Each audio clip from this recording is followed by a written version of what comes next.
সাংবাদিকদের তিনি জানান, নির্বাচিত হলে এই জনপদকে আধুনিক স্মার্ট জনপদে রূপান্তর করবেন।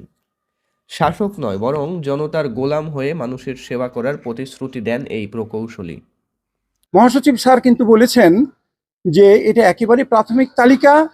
আমরা যাচাই বাছাইয়ের পর যিনি সত্যিকার অর্থে বিজয় ছিনিয়ে নিয়ে আসতে পারবেন এরকম প্রার্থী আমরা চূড়ান্তভাবে ঘোষণা করব। তারপর থেকে আমরা আমাদের তৃণমূল নাচল গমস্তাপুর ভোলাহাট বা চাঁপাইনবাবগঞ্জ 2 আসনের যিনাকে প্রাথমিকভাবে মনোনীত করা হয়েছে উনি আমাদের কাঙ্ক্ষিত বিজয় অর্জন করতে পারবেন না বলে আমি আমার দল বিএনপির যাতে অপশন একজন উইনিং ক্যান্ডিডেট খুঁজে পেতে সমস্যা না হয় এবং আমিও যেন সেই কনসিডারেশনে থাকি, এই জন্য আমি এই মনোনয়নপত্র আমি উত্তোলন করলাম। আমি এটা যথাযথভাবে পূরণ করব। এর মধ্যে আমি দলীয় বিভিন্ন নেতৃবৃন্দের সাথে